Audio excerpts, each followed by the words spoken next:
Vamos ser sinceros. Tem uma coisa que quase ninguém fala, mas que destrói a gente por dentro. Pouco a pouco, dia após dia.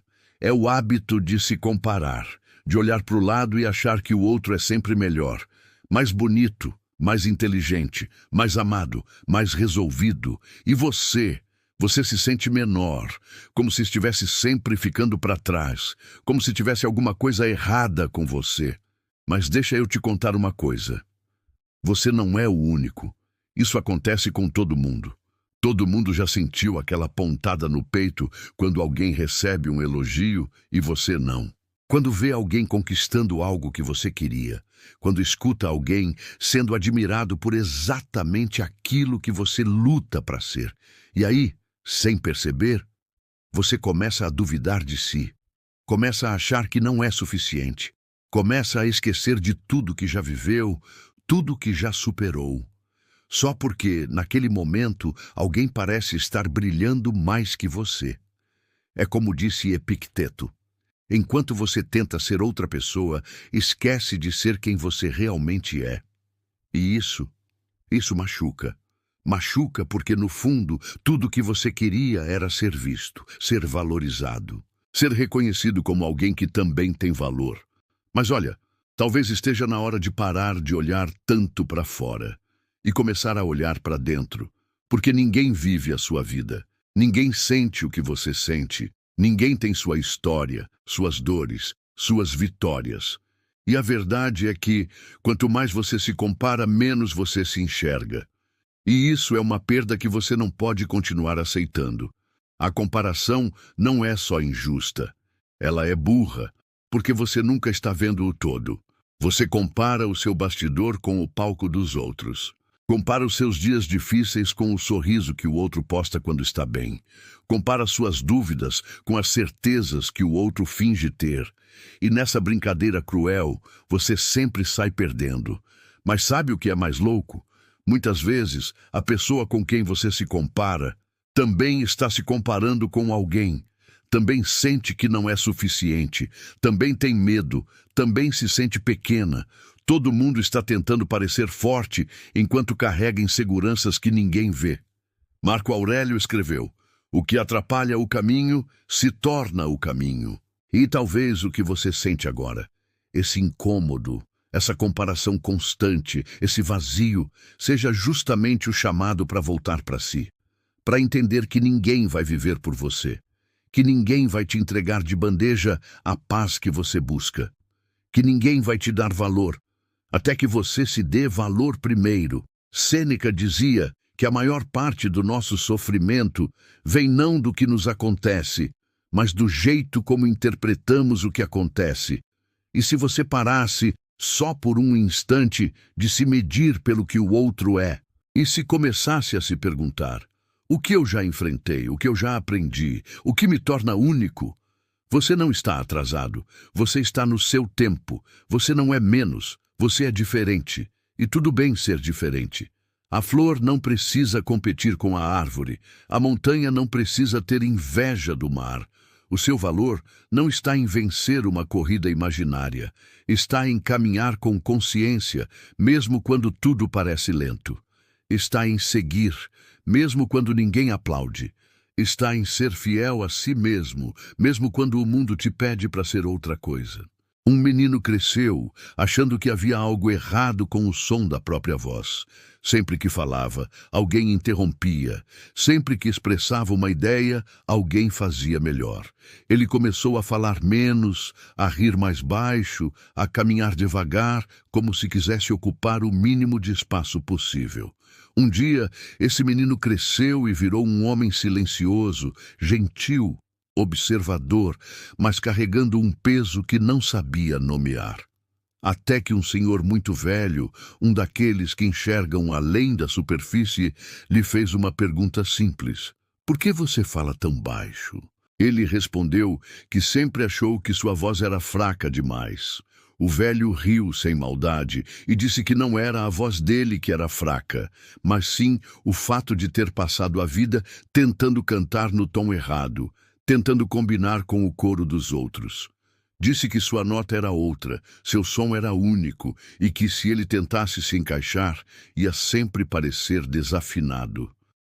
Mas que, se aceitasse seu tom, perceberia que sua voz nunca foi fraca. Só era original demais para quem não sabia escutar. E talvez você esteja fazendo a mesma coisa, tentando ajustar seu tom à melodia dos outros, tentando se encaixar onde, na verdade, nunca coube. E aí, cada vez que se compara, não é só uma questão de autoestima, é um apagamento sutil da sua própria voz. Mas você já parou para pensar que talvez o desconforto que sente não seja porque é menos, mas porque está vivendo fora da sua nota natural? Que esse sentimento de inadequação pode ser um sinal, não de fracasso, mas de que você precisa parar de se medir com réguas que não foram feitas para você. Você não nasceu para ser cópia. Não nasceu para competir numa corrida que nem queria correr.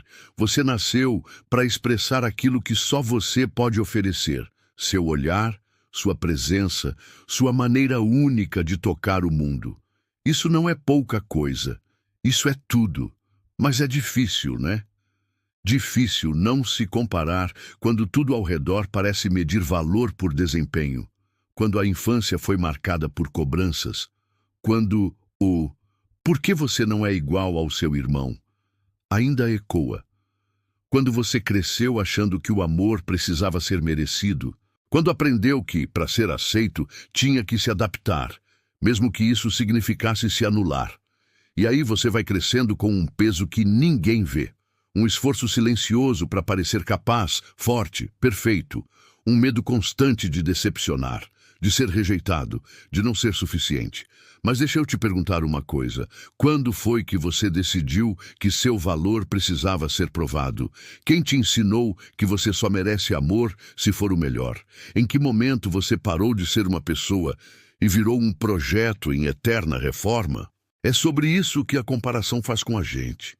Ela rouba o direito de simplesmente existir, de respirar em paz, de sentir orgulho da própria jornada.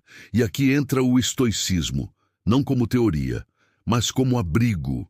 Epicteto, que nasceu escravizado e se tornou um dos maiores filósofos da antiguidade. Ensinava que o nosso valor não está nas coisas externas, fama, beleza, elogios, mas naquilo que escolhemos cultivar dentro de nós. Não busque ser admirado pelos outros, busque ser digno da sua própria admiração.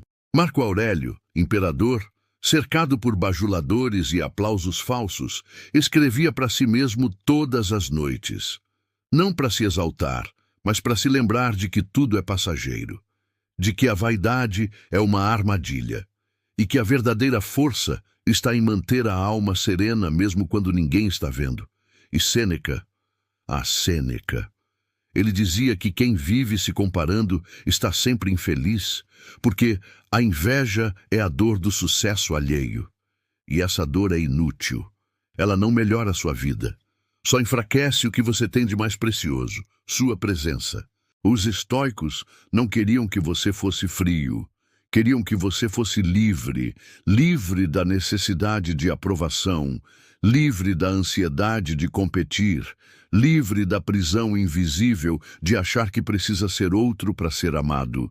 E essa liberdade começa num ponto muito simples: reconhecer que você já tem valor, agora, do jeito que está, com tudo que é e com tudo que ainda não conseguiu ser. Então, da próxima vez que você sentir essa vontade de se comparar, respira fundo e lembra, você não está aqui para viver a vida do outro. Você está aqui para viver a sua, com seus ritmos, seus aprendizados, suas escolhas. Pode até parecer que o outro está mais adiantado, mais feliz, mais reconhecido, mas você não sabe o caminho que ele percorreu, nem o que ele sente quando está sozinho, nem o que ele abriria mão para ter a paz que você está buscando. Marco Aurélio dizia: aceite tudo o que vier conectado à sua natureza e ame isso porque foi criado para você. Isso é o amor fati dos estoicos. Amar o que é, amar quem se é, Amar o que se tem agora, mesmo que ainda não seja tudo o que você sonha. A comparação te distrai da sua essência, mas a aceitação te reconecta com ela. E quando você se reconecta com quem você é, você começa a florescer no seu próprio tempo, no seu próprio solo, no seu próprio silêncio. E aí uma coisa muda. Você para de correr atrás de ser especial e começa a viver com presença, com inteireza, com verdade. E isso transforma tudo. Porque o mundo não precisa de mais cópias, precisa de gente inteira, de gente que não tem medo de ser exatamente o que é. E talvez, só talvez, o primeiro passo para essa liberdade seja esse aqui: parar de se comparar e começar de verdade a se enxergar.